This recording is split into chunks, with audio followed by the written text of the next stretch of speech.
Hello everyone, welcome back to our YouTube channel. तो आज हम रिवाइज करने वाले हैं RTMNU 6 सेमेस्टर के बिजनेस फाइनेंस का यूनिट 2, जिसमें आपको प्राइमरी मार्केट, सेकेंडरी मार्केट और कैपिटल बजटिंग के बारे में देखने को मिलता है। कैपिटल मार्केट के दो तरीके होते हैं, दो काइंड होते हैं। एक है प्राइमरी मार्केट और दूसरा है सेकेंडरी मार्केट। प्राइमरी मार्केट को ही न्यू इशू मार्केट भी बोला जाता है। इसे न्यू इशू मार्केट इसीलिए बोलते हैं क्योंकि यहाँ पे कोई भी सिक्योरिटी पहली बार इशू होती है। यहाँ पे हमें काफ़ी सारा मोबिलाइजेशन ऑफ फंड्स देखने को मिलता है क्योंकि यहाँ पे लेंडर्स से पैसे फंड्स फ्लो होता है बोरोवर्स की तरफ, और इस वजह से काफ़ी बोरोवर्स को फ़ायदा होता है। इसकी डेफिनेशन दी गई है, a primary market is a financial market in which new issues of security such as a bond or a stock are sold to initial buyers by the corporation or government agency who wants to borrow funds. इसके features हैं कि ये long term equity capital market होता है। इस market में सारी securities पहली बार सोल्ड की जाती है। और प्राइमरी इशू में क्या होता है कि कंपनी डायरेक्टली इशू करती है अपने सिक्योरिटीज़ इन्वेस्टर्स को, बीच में कोई भी इंटरमीडियरी नहीं होता है। फिर कंपनी पैसे भी डायरेक्टली ही रिसीव करती है और साथ में वो इशू करती है एक न्यू सिक्योरिटी सर्टिफिकेट इन्वेस्टर को। जो भी फंड्स मिले हैं प्राइमरी इशू में, तो उसे कंपनी यूज़ करती है न्यू बिज़नेस सेटअप करने के लिए, या फिर जो भी एग्जिस्टिंग बिजनेस है उसको एक्सपांड और मॉडर्नाइज करने के लिए। फंक्शंस ऑफ प्राइमरी मार्केट, पहला है mobilisation of funds. New issue market में सबसे पहले तो इशू होता है जिसके वजह से काफ़ी सारे लोग उसमें इन्वेस्ट करते हैं और वो उनका जो भी एक्स्ट्रा सेविंग्स है वो इन्वेस्ट होता है और उसका मोबिलाइजेशन होता है लेंडर्स से बोरोवर्स तक। 4 तरीके से मोबिलाइज कर सकते हैं फंड्स को। एक तो है पब्लिक इशू, यानी कि आप डायरेक्ट पब्लिक को ऑफ़र दो, इनिशियल पब्लिक ऑफ़र के ज़रिए आप पब्लिक को ऑफ़र दे सकते हो और उनसे फंड्स इकट्ठा कर सकते हो। सेकंड है राइट इशू, यानी कि जो एग्जिस्टिंग मेंबर्स हैं उनको ही राइट दिया जाए। फिर थर्ड है प्राइवेट प्लेसमेंट, यानी कि जो सिक्योरिटीज़ हैं वो इंस्टीट्यूशनल इन्वेस्टर को डायरेक्टली सेल कर दिया जाए। तो ये private placement limited number of investors के लिए ही होता है। नेक्स्ट है bought out deal. Bought out deal यानी कि स्पॉन्सर या मर्चेंट बैंकर्स के थ्रू सेल करना अपने सिक्योरिटीज़। तो ये सारा आता है मोबिलाइजेशन ऑफ फंड्स में। नेक्स्ट है helps in distribution of new securities. Financial instruments जितने भी प्राइमरी मार्केट में होते हैं वो पहली बार सेल किए जाते हैं प्राइमरी मार्केट में। तो यहाँ पर न्यू सिक्योरिटीज़ इशू करने में, डिस्ट्रीब्यूट करने में कंपनी को काफ़ी हेल्प होती है और उसके बदले में उन्हें फंड्स मिल जाता है। कुछ फाइनेंशियल प्रोडक्ट्स जैसे कि sweat equity share, secured premium notes, deep discount bonds, ये सारी सिक्योरिटीज़ इशू करती है कंपनी। फिर थर्ड है help in capital formation process. New issue market काफ़ी अहम रोल निभाता है इकोनॉमिक ग्रोथ के लिए, कंट्री की इकोनॉमिक ग्रोथ के लिए।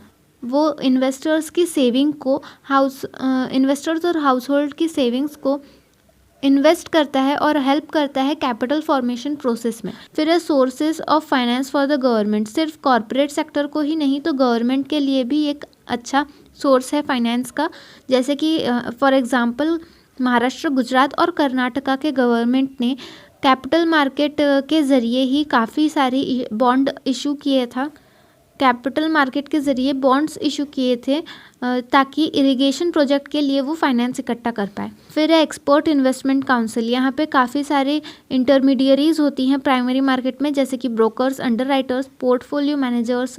तो इनसे आपको काफ़ी सारी एक्सपर्ट इन्वेस्टमेंट काउंसलिंग मिल जाती है। इम्पॉर्टेंस ऑफ प्राइमरी मार्केट क्या है? प्राइमरी मार्केट क्यों इम्पॉर्टेंट है? पहला तो प्राइमरी मार्केट इसलिए इम्पॉर्टेंट है क्योंकि यहाँ पर जो भी सिक्योरिटीज़ इशू होते हैं प्राइमरी मार्केट में, वो आगे चल के सेकेंडरी मार्केट में वही सिक्योरिटीज़ वापस से आप सोल्ड कर सकते हो। यानी इसकी लिक्विडिटी बहुत हाई रेट की होती है, आपको वेट नहीं करना पड़ता उसे कन्वर्ट करने के लिए। आपको अगर कोई भी सिक्योरिटी को कन्वर्ट करना है कैश में तो आप जल्दी से कर सकते हो। फिर सेकंड पॉइंट है कि प्राइमरी मार्केट में आपको अट्रैक्टिव इश्यूज़ मिलते हैं, यानी सिक्योरिटीज़ आपको अट्रैक्टिव प्राइजेस पे मिलती है। तो अगर वो अट्रैक्टिव है तो ज़्यादा इन्वेस्टर्स वहाँ इन्वेस्ट करने की सोचते हैं और इसीलिए ये कंपनी के लिए फ़ायदेमंद होता है क्योंकि यहाँ से उन्हें कैपिटल रेज़ करना इजी हो जाता है, वो भी रिलेटिवली लो कॉस्ट में। थर्ड पॉइंट है हमारा कि यहाँ पे रिस्क लेवल रिड्यूस होता है इन्वेस्टमेंट का, यानी अगर आपको एक कंपनी से इन्वेस्टमेंट के लिए ऐसे फंड्स नहीं मिलते हैं तो भी आपके पास कोई चिंता वाली बात नहीं होती है, अदर इन्वेस्टर्स तभी भी अवेलेबल होते हैं। फिर नेक्स्ट पॉइंट है हमारे पास कि ये हमारा कॉस्ट ऑफ सर्च और असेसमेंट का जो भी इंडिविजुअल सिक्योरिटीज़ के असेसमेंट का खर्चा है वो कम करता है, क्योंकि हर चीज़ वैसे भी इन्वेस्टर को प्रोवाइडेड होती है प्रॉस्पेक्टस में सिक्योरिटीज़ के बारे में, तो इसीलिए ये सारी चीज़ों का अलग से कोई खर्चा नहीं होता है। यहाँ पर जितने भी सिक्योरिटीज़ इशू होती है वो डायरेक्टली कंपनी के थ्रू इन्वेस्टर को इशू होती है प्राइमरी मार्केट में, तो इसीलिए यहाँ पर कोई भी इंटरमीडियरी नहीं होता है, जिसके वजह से इन्वेस्टर के लिए भी एक रिस्क का लेवल कम हो जाता है, वो ट्रस्ट कर सकते हैं। फिर नेक्स्ट है कि इंस्ट्रूमेंट्स कौन कौन से होते हैं, प्राइमरी मार्केट के कौन कौन से इंस्ट्रूमेंट होते हैं। पहला है secured premium notes with detachable warrant. Secured premium notes के जब फुल्ली पेड अप हो जाता है तो उसके बाद जो वारंट उसके साथ अटैच्ड होता है, तो उसके वजह से होल्डर को राइट मिलता है कि वो अपने इक्विटी शेयर्स के लिए अप्लाई कर सकते हैं आफ्टर नोटिफाइड पीरियड, जितना भी नोटिफाइड पीरियड दिया है उसमें उसके बाद वो होल्डर अप्लाई कर सकता है इक्विटी शेयर के लिए। SPN यानी कि secured premium note nominal value पे इशू किए जाते हैं और इस पर कोई भी इंटरेस्ट नहीं होता है। SPN का रिडम्पशन होता है सेवरल इंस्टॉलमेंट में और प्रीमियम पे। फिर आता है equity shares with detachable warrant. इस इंस्ट्रूमेंट में क्या होता है कि equity shares fully paid up होते हैं और उसके साथ आपको डिटैचेबल वारंट इशू किया जाता है, जिसके वजह से जो वारंट होल्डर है यानी जिसने खरीदी किया है बायर, तो वो वारंट होल्डर अप्लाई कर सकता है स्पेसिफिक नंबर ऑफ शेयर्स के लिए किसी स्पेसिफिक प्राइस पे, और ये डिटैचेबल वारंट्स सेपरेटली रजिस्टर्ड किए जाते हैं स्टॉक एक्सचेंज में और इसका ट्रेडिंग भी सेपरेटली होता है। फिर आता है प्रेफरेंस शेयर विथ वारंट्स। ये इंस्ट्रूमेंट के साथ आपको सर्टेन नंबर ऑफ वारंट्स दिए जाते हैं, जिसमें ऐसा होता है कि जिससे होल्डर को राइट मिलता है कि वो अप्लाई कर सकते हैं इक्विटी शेयर्स के लिए, वो भी प्रीमियम पे। अलॉटमेंट के 3 से 5 साल के बीच में कभी भी वो इक्विटी शेयर के लिए अप्लाई कर सकते हैं, और इसमें एक कंडीशन ये होती है कि जिस दिन से अलॉटमेंट हुआ है उस दिन से प्रेफरेंस शेयर विथ वारंट किसी को भी ट्रांसफ़र या सोल्ड नहीं किए जाने चाहिए। फिर आता है नेक्स्ट इंस्ट्रूमेंट है हमारे प्राइमरी मार्केट का non convertible debenture with detachable equity warrant. इस इंस्ट्रूमेंट के जो भी होल्डर होते हैं उनके पास एक ऑप्शन होता है कि वो स्पेसिफाइड नंबर ऑफ शेयर्स ले सकते हैं कंपनी से एक प्री डिटरमाइंड प्राइस पे, यानी जो पहले से तय की हुई प्राइस है उस पे, वो भी कुछ टाइम फ्रेम के अंदर, यानी किसी स्पेसिफाइड टाइम पीरियड के अंदर। यहाँ पे एक स्पेसिफिक लॉक इन पीरियड होता है जिसके बाद होल्डर अपना ऑप्शन एक्सरसाइज कर सकते हैं, अपना जो ऑप्शन है यानी इक्विटी शेयर को अप्लाई करने का वो कर सकता है। फिर आता है fully convertible cumulative preference share. ये इंस्ट्रूमेंट 2 पार्ट के होते हैं, एक ए और दूसरा बी। पार्ट ए में क्या होता है, डेट ऑफ अलॉटमेंट के दिन इक्विटी शेयर्स ऑटोमेटिकली कन्वर्ट हो जाते हैं विदाउट एप्लीकेशन, किसी भी एप्लीकेशन की ज़रूरत नहीं पड़ती है। और पार्ट बी में ऐसा होता है कि लॉक इन पीरियड के बाद इन्वेस्टर के इच्छा से यानी इन्वेस्टर के ऑप्शन पे या तो शेयर्स रिडीमेबल एट पार हो जाएंगे यानी पार पे रिडीम हो जाएंगे, या तो वो इक्विटी पे कन्वर्ट हो जाएंगे। ये ऑप्शन होता है इन्वेस्टर के पास कि उसको क्या करना है। फिर zero interest fully convertible debenture. Zero interest fully convertible debenture पे आपको कोई भी इंटरेस्ट नहीं मिलता है, यानी होल्डर को कोई भी इंटरेस्ट नहीं मिलता है लॉक इन पीरियड तक। कुछ स्पेसिफाइड पीरियड जो कि पहले से तय होता है उसके बाद फिर आपको ये डिबेंचर ऑटोमेटिकली कन्वर्ट हो जाते हैं और इसे कंपल्सरीली कन्वर्ट करना ही पड़ता है शेयर्स में। और अगर फुल्ली कन्वर्टेबल डिबेंचर कन्वर्जन से पहले अगर कोई राइट इशू किया है कंपनी ने, तो वो राइट इशू ये होल्डर्स को भी मिलता है, यानी फुल्ली कन्वर्टेबल डिबेंचर्स के होल्डर्स को भी वो राइट इशू मिलता है। फिर आता है fully convertible debenture with interest. ये एक ऐसा इंस्ट्रूमेंट होता है जिसमें आपको स्पेसिफिक पीरियड के लिए इंटरेस्ट मिलता है। इस पीरियड के ख़त्म होने के बाद होल्डर को ऑप्शन दिया जाता है कि वो या तो इक्विटी के लिए अप्लाई कर दे, प्रीमियम पे के लिए उसे कोई भी एडिशनल अमाउंट पे नहीं करना पड़ेगा। फिर आता है zero interest bond. Zero interest bond ये डिस्काउंट पे सेल किए जाते हैं और इस पे कोई भी इंटरेस्ट नहीं मिलता है। ये बॉन्ड्स पे कन्वर्जन तक कोई भी इंटरेस्ट नहीं मिलता है, और जब कन्वर्ट हो जाते हैं ये इक्विटी शेयर पे, या तो वो पार पे इक्विटी शेयर पे कन्वर्ट हो या तो वो प्रीमियम पे हो, भी उसका फिक्स पीरियड ख़त्म होता है तो वो तब कन्वर्ट हो जाते हैं, और उसके बाद तब तक उन्हें कोई भी इंटरेस्ट नहीं मिलता है। फिर आता है डीप डिस्काउंट बॉन्ड। ये ऐसे बॉन्ड होते हैं जो कि लार्ज डिस्काउंट देते हैं आपको नॉमिनल वैल्यू पे। इस पे कोई भी इंटरेस्ट पेमेंट नहीं किया जाता है। फिर आते हैं ऑप्शन बॉन्ड्स। ऑप्शन बॉन्ड्स यानी कि ऑप्शन बॉन्ड्स या तो क्यूमुलेटिव हो सकते हैं या तो नॉन क्यूमुलेटिव हो सकते हैं। ये जो भी बॉन्ड का होल्डर है उसके ऊपर होता है, यानी उसके ऑप्शन पे होता है। क्यूमुलेटिव बॉन्ड्स यानी कि ऐसे बॉन्ड जहाँ पे इंटरेस्ट जमा होते रहता है, मतलब एक्यूमुलेट होते रहता है, मैच्योरिटी पे ही ये पेएबल होता है। और वही नॉन क्यूमुलेटिव बॉन्ड्स यानी कि ऐसे बॉन्ड्स जिसका इंटरेस्ट पीरियोडिकली पे किया जाता है, यानी मंथली या फिर ईयरली। फिर लास्ट है हमारे पास बॉन्ड विथ वारंट। एक ऐसा वारंट दिया जाता है होल्डर को, बॉन्ड होल्डर को, ताकि वो वारंट में ऐसा दिया रहता है कि वो होल्डर फ्यूचर में किसी भी प्री स्पेसिफाइड प्राइस पे, यानी कि पहले से तय किए हुए प्राइस पे कुछ नंबर ऑफ इक्विटी शेयर्स खरीद सकता है। ये बॉन्ड विथ वारंट्स इसलिए भी यूज़ किए जाते हैं ताकि वो कंपनी इसे अट्रैक्टिव बना सके और ज़्यादा इन्वेस्टर्स को अपने तरफ ले सके, ताकि फंड्स ज़्यादा इकट्ठे हो। इंटरमीडियरीज कौन कौन होते हैं प्राइमरी मार्केट में? फर्स्ट है मर्चेंट बैंकर। मर्चेंट बैंकर काफ़ी इम्पोर्टेंट होता है क्योंकि ये इंटरमीडियरी का काम करता है कंपनी और इश्यू ऑफ कैपिटल के बीच में।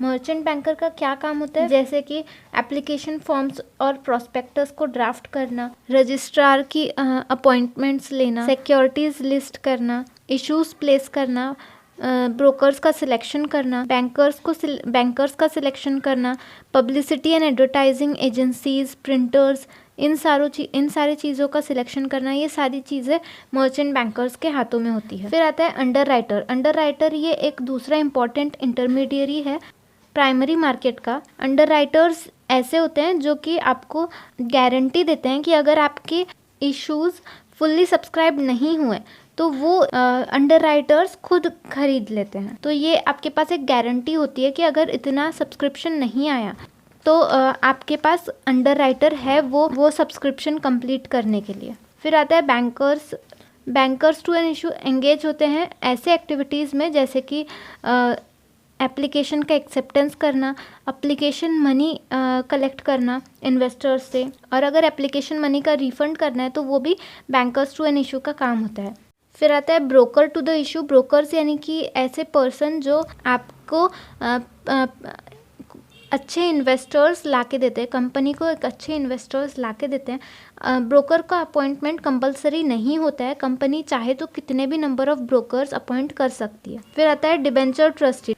डिबेंचर ट्रस्टी एक ऐसी ट्रस्टी होती है जो कि ज़रूरी होती है कंपनी के इशू ऑफ डिबेंचर को सिक्योर करने के लिए, एक ट्रस्ट डीड बनाने के लिए। पोर्टफोलियो मैनेजमेंट में पोर्टफोलियो का मतलब होता है जितनी भी सिक्योरिटीज़ पर्सन के पास अवेलेबल है वो portfolio.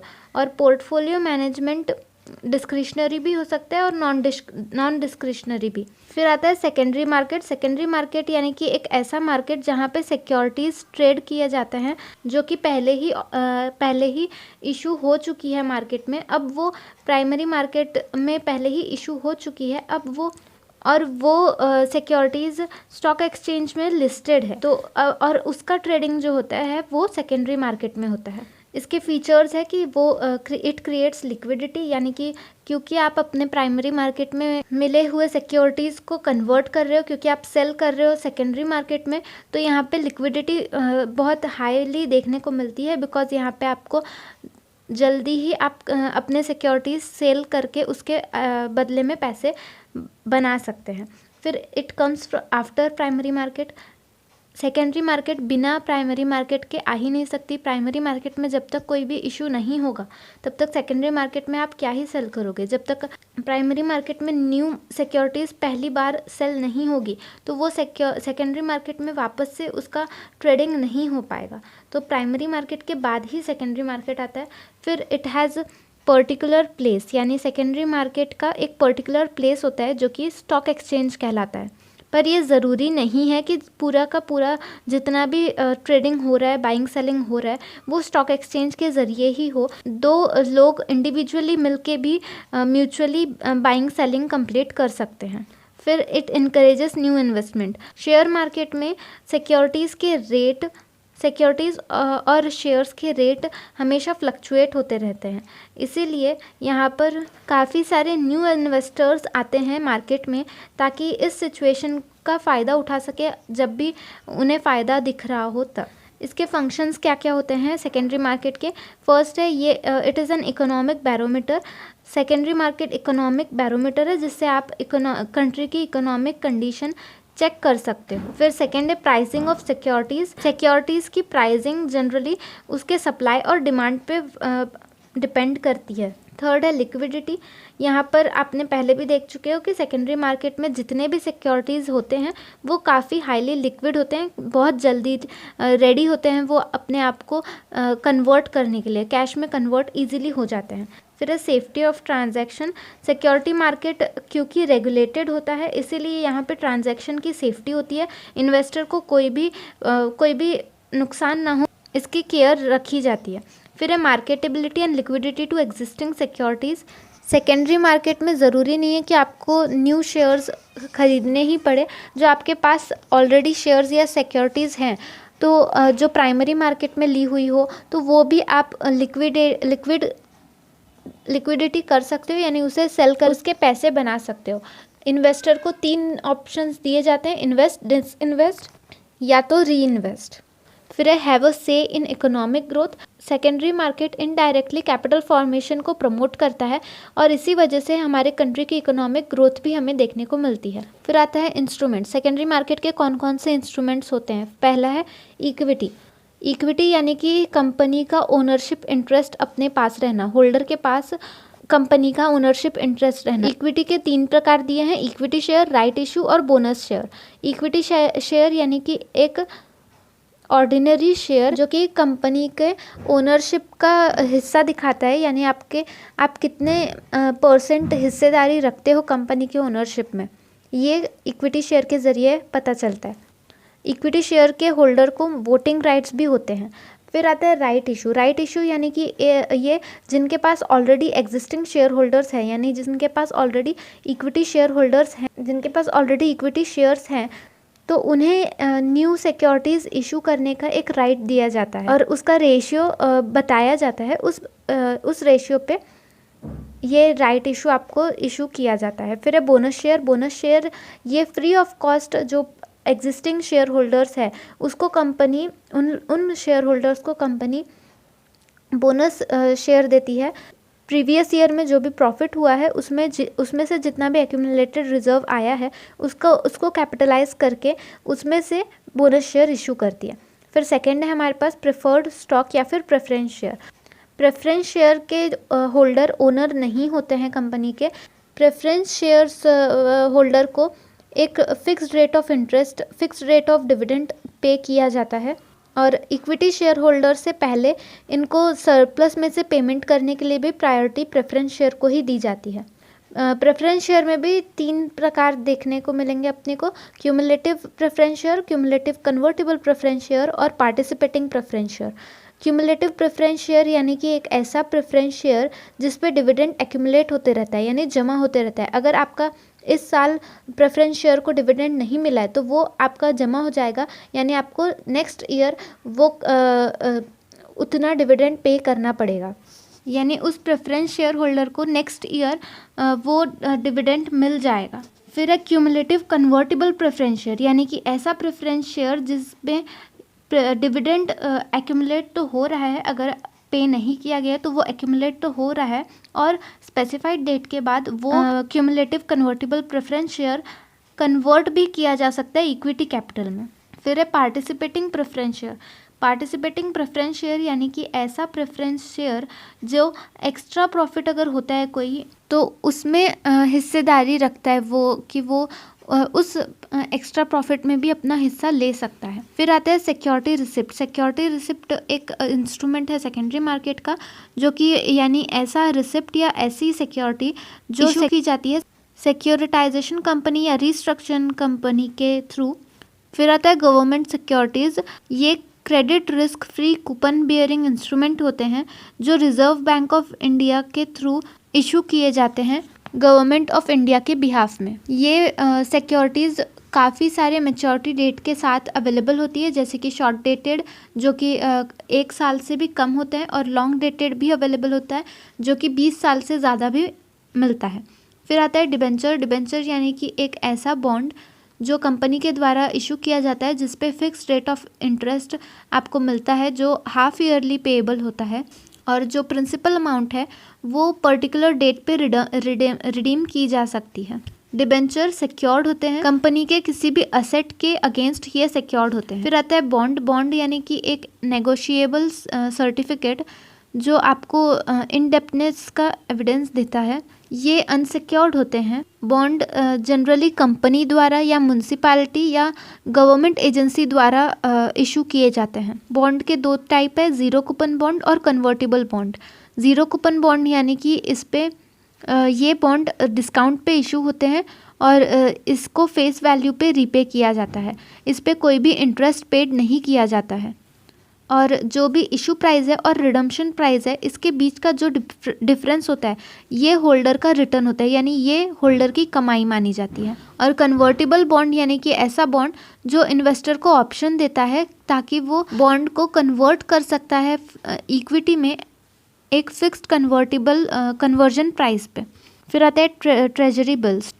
Treasury bill short term के लिए होते हैं, यानी अप टू 91 डेज़ ये इशू किए जाते हैं गवर्नमेंट के द्वारा, और ये कैश रिक्वायरमेंट को फुलफ़िल करने के लिए इशू किए जाते हैं। स्टॉक एक्सचेंज क्या होता है? स्टॉक एक्सचेंज यानी कि एक ऐसी जगह जहां काफ़ी सारी सिक्योरिटीज़ सेल और बाय किए जाते हैं। स्टॉक एक्सचेंज की रोल और फंक्शन क्या है? फर्स्ट है कि इंश्योर्स लिक्विडिटी ऑफ कैपिटल, हमने पहले ही देख लिया। सेकेंडरी मार्केट लिक्विडिटी काफ़ी अच्छी प्रोवाइड करता है, इजीली कैश में कन्वर्टेबल होते हैं। सेकेंड है कंटिन्यूस मार्केट फॉर सिक्योरिटीज़।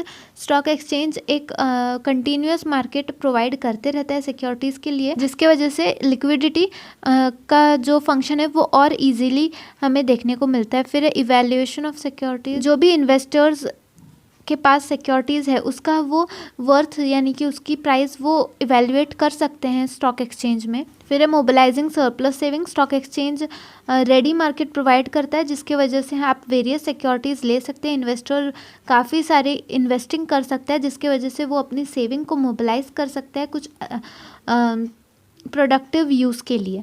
फिर helpful in raising new capital, यानी कि सिर्फ इन्वेस्टर के लिए ही नहीं तो कंपनी के लिए भी फ़ायदेमंद होता है। क्यों? क्योंकि यहाँ से न्यू कैपिटल रेज करना बहुत इजी हो जाता है। फिर लिस्टिंग ऑफ सिक्योरिटीज़, सिर्फ ऐसे सिक्योरिटीज़ जो कि लिस्टेड है वही स्टॉक एक्सचेंज से आप परचेस कर सकते हो। फिर है सेफ्टी इन डीलिंग्स, क्योंकि ये रेगुलेटेड होता है गवर्नमेंट के थ्रू, और यहाँ पे सिक्योरिटीज़ कॉन्ट्रैक्ट रेगुलेशन एक्ट 1956 के हिसाब से रूल्स और रेगुलेशंस लगे होते हैं। तो यहाँ पे काफ़ी कम स्कोप होता है कि यहाँ पे कोई मैनिपुलेशन कर सके ट्रांजैक्शन का, इसीलिए यहाँ पे एक सेफ्टी होती है, कॉन्फिडेंस होता है, ट्रस्ट होता है। आप आसानी से यहाँ पे यानी इन्वेस्टर्स को एक सेफ्टी महसूस होती है। इंडिया का first organise stock exchange Bombay में स्टार्ट हुआ था 1875 में, इसीलिए बॉम्बे स्टॉक एक्सचेंज हमारे कंट्री का ओल्डेस्ट स्टॉक एक्सचेंज माना जाता है। बॉम्बे स्टॉक एक्सचेंज इस्टेब्लिश हुआ था as the native share and stock broker association.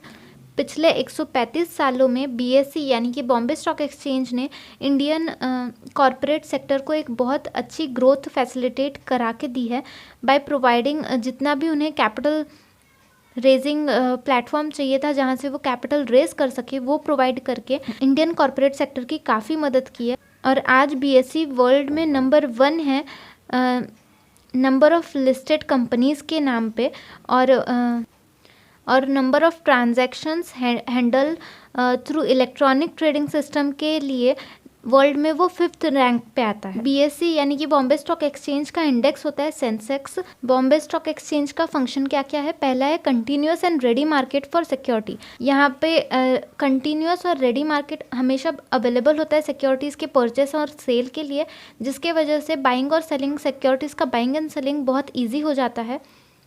Second है फैसिलिटेट्स इवेल्युएटिंग ऑफ सिक्योरिटीज़। जो भी स्टॉक एक्सचेंज जो भी आप इंडस्ट्रियल सिक्योरिटीज़ बेच या खरीद रहे हो उसको इवैल्यूएट करने के लिए स्टॉक एक्सचेंज काफ़ी हेल्प करता है। यहाँ पे आप कंपनीज़ का कंपैरिजन भी कर सकते हो। सेम इंडस्ट्रीज़ के कंपनीज़ का कंपैरिजन करके आप स्टॉक एक्सचेंज कोटेशन यानी कि उसका प्राइस लिस्ट पता कर सकते हो। फिर है encourages capital formation. Stock exchange capital formation के प्रोसेस को बढ़ाता है। ये सेविंग के हैबिट को भी बढ़ाता है। और फिर है provide safety and security in dealing. Stock exchange security तो देता ही है क्योंकि यहाँ पे सब चीज़ रेगुलेटेड होती है। यहाँ पे कोई भी फ्रॉड होने के चांसेस बहुत कम होते हैं। Serve as economic barometer. ये Bombay stock exchange national economy के को उसका हेल्थ, उसकी नेशनल इकोनॉमी हमारी कैसी है उसे भी चेक करने के लिए, एक इकोनॉमिक सिचुएशन या इकोनॉमिक कंडीशन कैसी है हमारी कंट्री की उसे चेक करने के लिए भी एक बैरोमीटर का काम करता है। फिर है NSE यानी कि national stock exchange. National stock exchange India limited ये इनकॉर्पोरेट हुआ था 1992 में। NSE के फीचर्स क्या हैं? वाइड कवरेज, क्योंकि ये जैसे कि आपको नाम में ही दिख रहा है नेशनल स्टॉक एक्सचेंज, तो यहाँ पे पूरे कंट्री को ये कवर करता है ये स्टॉक एक्सचेंज। फिर सेकंड है no fix location for NSE, क्योंकि ये स्क्रीन बेस्ड है तो इसका कोई भी एक लोकेशन नहीं है, आप कहीं से भी यहाँ इस पे काम कर सकते हो। फिर है कॉन्फिडेंशियल ट्रेडिंग इन NSE। यहाँ पर मेंबर्स के लिए कॉन्फिडेंशियलिटी रहती है हमेशा, कोई हर चीज़ें एनकोडेड होती है।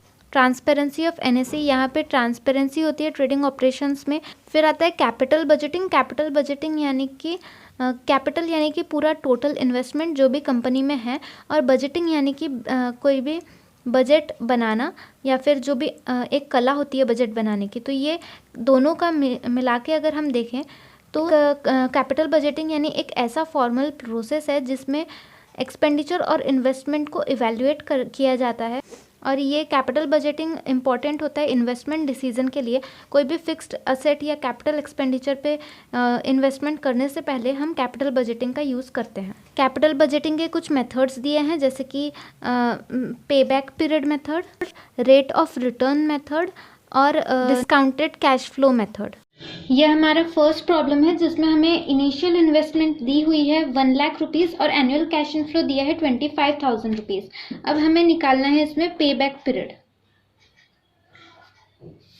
पे बैक पीरियड का फॉर्मूला हमारे पास दिया है initial investment divided by annual cash inflow.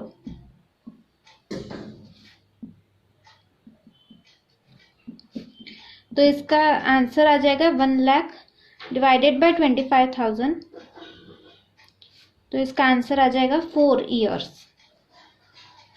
यानी कि पे बैक पीरियड इसका क्या है? 4 ईयर्स। यहाँ पे आपको दिख रहा है consider the following investment opportunity. एक मशीन है जो कि परचेस कॉस्ट दिया है आपको 80,000 में आपने परचेस किया था। It is expected to have a life of 5 year. इसका 5 साल लाइफ है और इसका स्क्रैप वैल्यू रहेगा 10,000। और 5 सालों में आपको हर साल कितना ओवर एंड अबव प्रॉफिट, इससे एडिशनल प्रॉफिट कितना आपको मिलेगा ये दिया है यहाँ पर 20,000, 40,000, 30,000, 15,000 और 5,000। इसमें आपको बताया है कि ये जो भी प्रॉफिट का एस्टिमेशन है ये डिप्रिसिएशन से पहले है। तो आपको क्या करना है? अभी आपको कैलकुलेट करना है रिटर्न ऑन कैपिटल एम्प्लॉयड। इसके लिए हम सबसे पहले एवरेज डेप्रिसिएशन निकाल लेंगे। एवरेज डेप्रिसिएशन कैसे पता करेंगे हम? क्यों हम एवरेज डेप्रिसिएशन निकाल रहे हैं? क्योंकि हमें टोटल प्रॉफिट में डेप्रिसिएशन इंक्लूड करके दिया है, वो हमें हटाना पड़ेगा तभी हम एवरेज एनुअल प्रॉफिट निकाल सकते हैं। इसके लिए हम क्या करेंगे? एवरेज डेप्रिसिएशन निकालने के लिए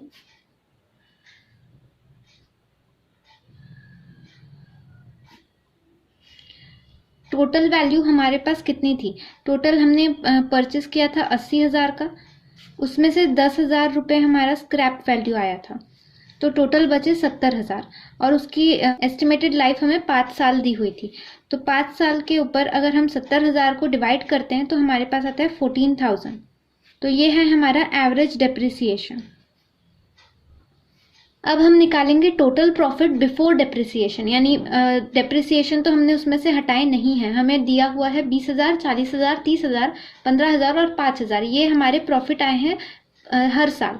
तो अब हम इसे अगर ऐड कर दें तो 20 + 40 यानी 60 + 30 90, 90 + 5 95 और 95 + 15 110। तो टोटल प्रॉफिट हमारा आता है बिफोर डेप्रिसिएशन 1,10,000। तो अगर हमें एवरेज प्रॉफिट निकालना है तो हम क्या करेंगे, 1,10,000 को डिवाइड कर देंगे 5 साल से, तो आ जाएगा हमारे पास 22,000। अब हम क्या करेंगे, अब हमें निकालना है कि average annual profit after depreciation हमारा कितना रहता है, क्योंकि हमें फॉर्मूले में आफ्टर डेप्रिसिएशन की ज़रूरत रहेगी। तो इसके लिए हम क्या करेंगे, ये जो 22,000 निकला है हमारा, उसमें से हम माइनस कर देंगे 14,000 को। क्यों, क्योंकि ये एवरेज डेप्रिसिएशन था, इसमें अब इंक्लूड था, वो हम डेप्रिसिएशन माइनस कर देंगे। तो जितना आंसर आएगा, कितना आएगा, 8,000 आंसर आएगा। तो ये है हमारा average annual profit after depreciation. Depreciation charge करने के बाद हमारे पास इतना एवरेज एनुअल प्रॉफिट बचता है। अब इस पे हम एवरेज रेट ऑफ रिटर्न का फॉर्मूला लगाएंगे,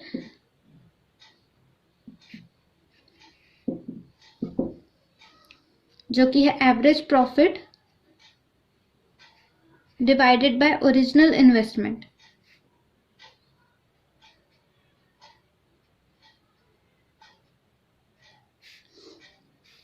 एवरेज प्रॉफिट आया हमारा 8,000 और ओरिजिनली हमने इन्वेस्ट किया था 80,000 इंटू 100।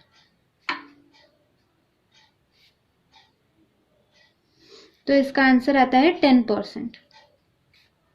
तो ये आ गया हमारा एवरेज रेट ऑफ रिटर्न। अब हमें निकालना है average return on average investment. Average investment में एवरेज रिटर्न कितना आया हमारा, तो average return on average investment का फॉर्मूला रहता है average profit divided by net investment, यानी जितनी भी इन्वेस्टमेंट की है हमने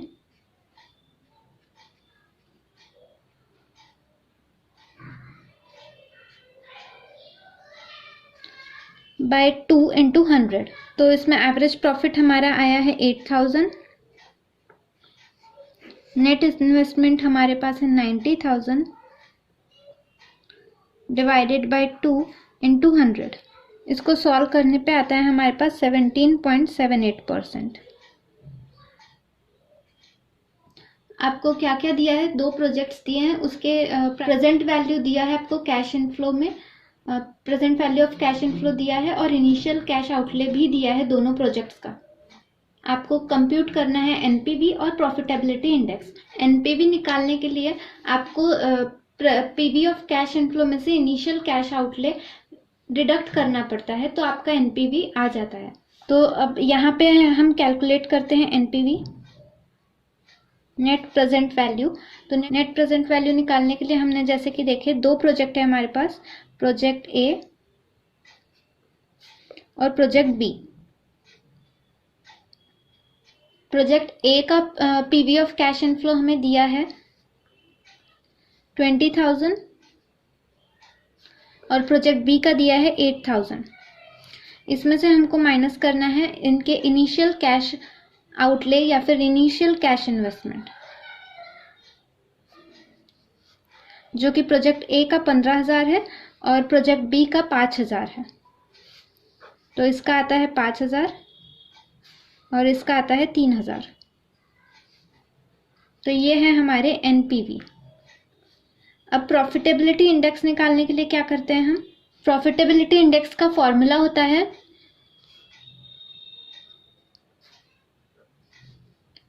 PV of cash inflows divided by initial cash outlay.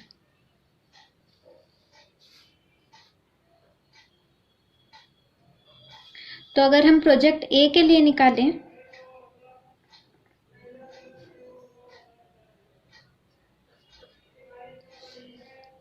तो प्रोजेक्ट ए के लिए हमारे पास पीवी ऑफ कैश इनफ्लो दिया है 20,000 divided by initial cash outlay दिया है 15,000।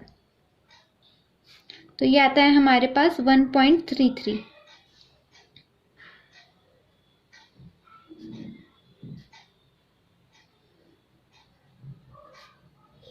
और प्रोजेक्ट बी के लिए अगर हमें निकालना है तो प्रोजेक्ट बी के लिए हमारे पास 8,000 पीवी ऑफ कैश इनफ्लो दिया है और इनिशियल कैश आउटले हमें 5,000 दिया है। तो इसका पीआई आता है 1.60। वैसे तो इसमें काफ़ी सारे प्रॉब्लम हैं और हर इसमें कुछ ना कुछ अलग देखने को मिल ही जाता है अपने को। अब हर प्रॉब्लम हम यहाँ पे सॉल्व करके नहीं देख सकते हैं, तो आप ट्राई करके देखिए। आपको अगर कोई प्रॉब्लम आती है तो मुझे आप कमेंट सेक्शन में या फिर आप इंस्टाग्राम पे सेंड कीजिए, तो मैं ज़रूर आपको 24 आवर्स के अंदर रिप्लाई करने की कोशिश करती हूँ। अगर आपको ये वीडियो हेल्पफुल लगा हो तो वीडियो को लाइक करना ना भूलें। अपने दोस्तों के साथ ये वीडियो ज़रूर शेयर करें। इसके पहले का एक यूनिट हमने ऑलरेडी अपलोड कर रखा है, अगर आपने वो वीडियो नहीं देखा है तो आप उसे देख सकते हैं। डिस्क्रिप्शन बॉक्स में मैंने उसकी लिंक दे रखी है। और आगे के सेकंड और थर्ड यूनिट भी हमारे चैनल पर जल्दी ही अपलोड होने वाले हैं, तो उसके लिए हमारे चैनल पर बने रहें। Thank you so much.